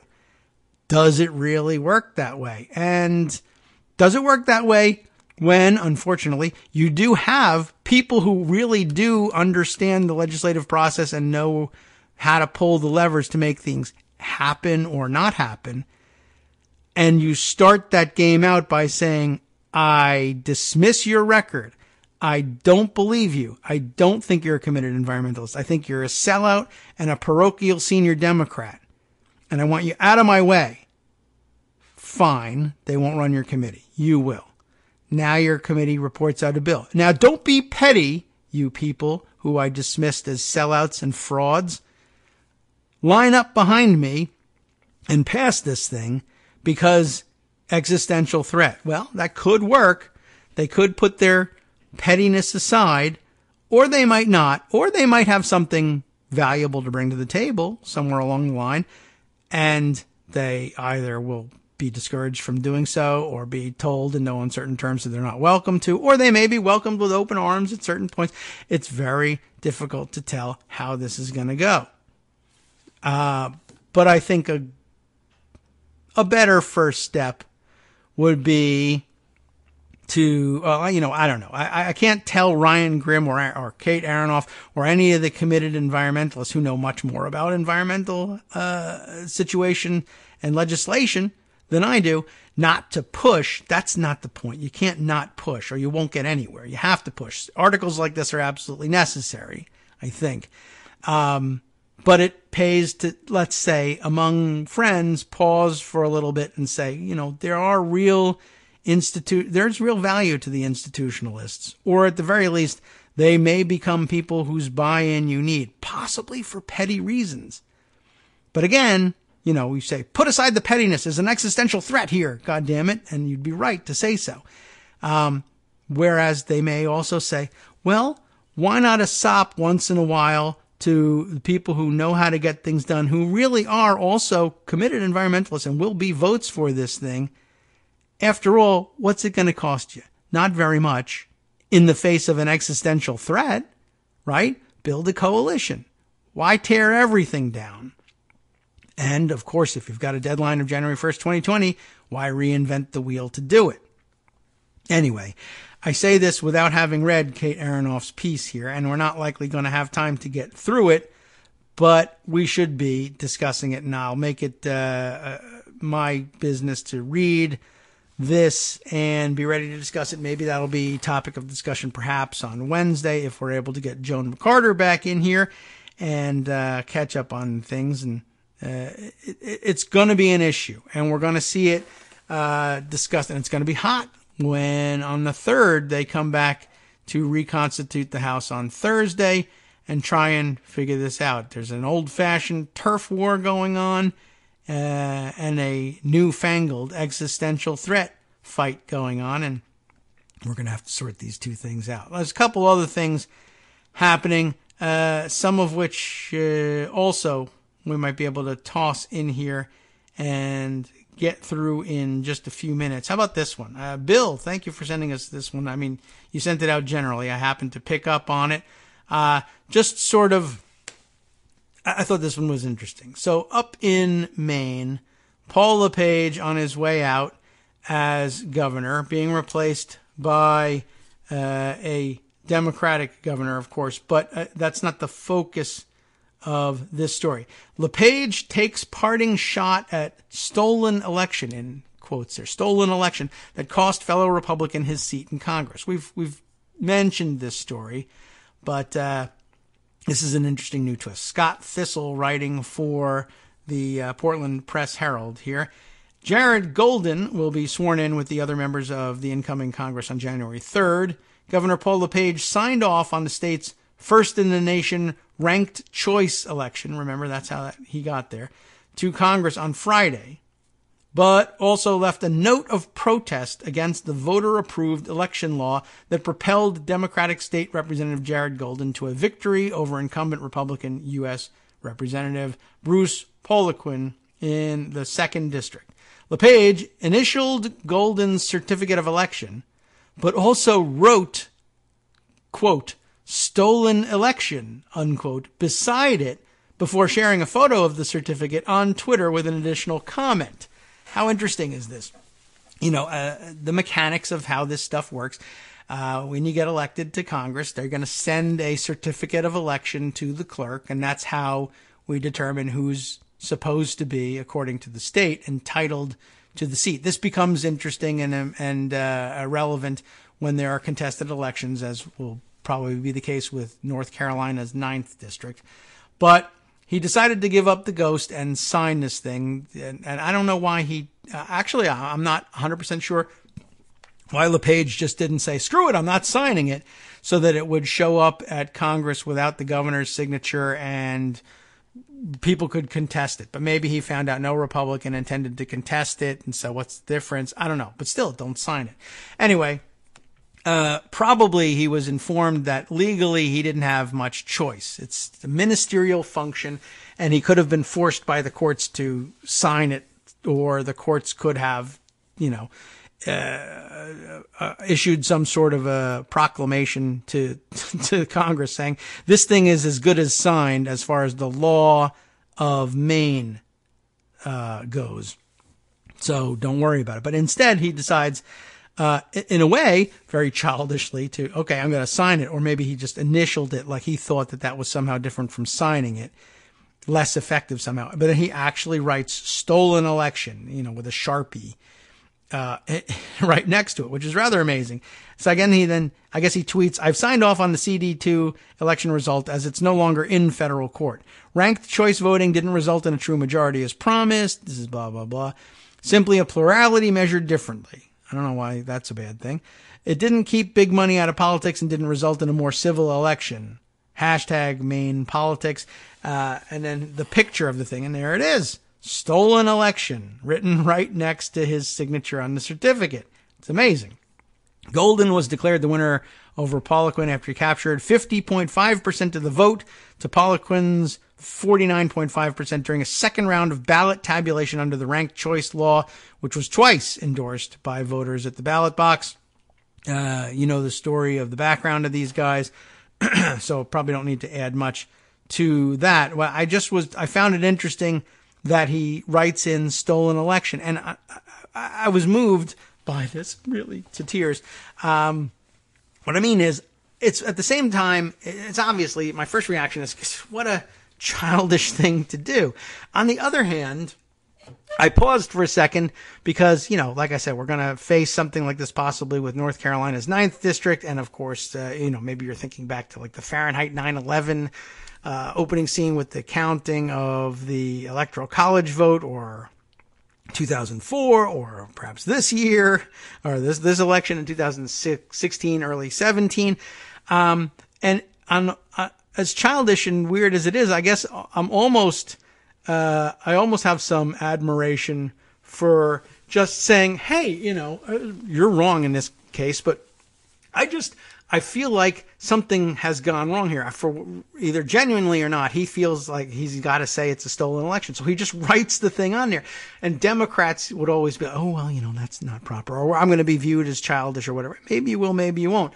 But Democrats never do anything like this, never even bother sending the signal. They don't even want to speak up. They don't even want to second the motion that maybe we ought to look into this, And lo and behold, we never seem to get what we want out of that. And others do for whatever reason. And, that's troubling that we never seem to get those investigations started or never succeed in planting in the popular opinion the possibility that this thing was stolen or is somehow illegitimate in its result. We just sort of whisper about it elsewhere, and it doesn't make the papers in the way this does. Found it interesting. Not at all effective, but somewhat interesting. Anyway, wow. From here, where do we go? Let's see. Won't be. I'll tell you this. We're unable, unfortunately, due to rather a tragic situation in Justice Putnam's immediate family. I don't think we're going to go to a normal follow-up of the West Coast Cookbook and Speakeasy, and I'll speak with Justice in terms of how much we're going to be talking about that in the week coming. Don't want to really intrude here, but I guess I got to inform you that it's not going to be the regular handoff today. We'll see what's going to happen. Well, maybe yes, maybe no. We'll see what happens. But okay, at any rate, the point is we'll be back for tomorrow, and hopefully with a recorded program, and hopefully not a rerun at that. Then back live and on the air Wednesday with Greg and Joan, we hope. From Daily Kos Radio on networksradio.com. You have been listening to the Kagro in the Morning Show with David Waldman. All right, like I said, plenty to catch up on and plenty of longer pieces that we'll want to discuss through the rest of the week. In the meantime, have a happy new year. I hope you're out there happy and safe tonight, or if you perhaps use a different calendar, well, we recognize that validity as well. You know how we are. We're Democrats. We'll be back. See you then.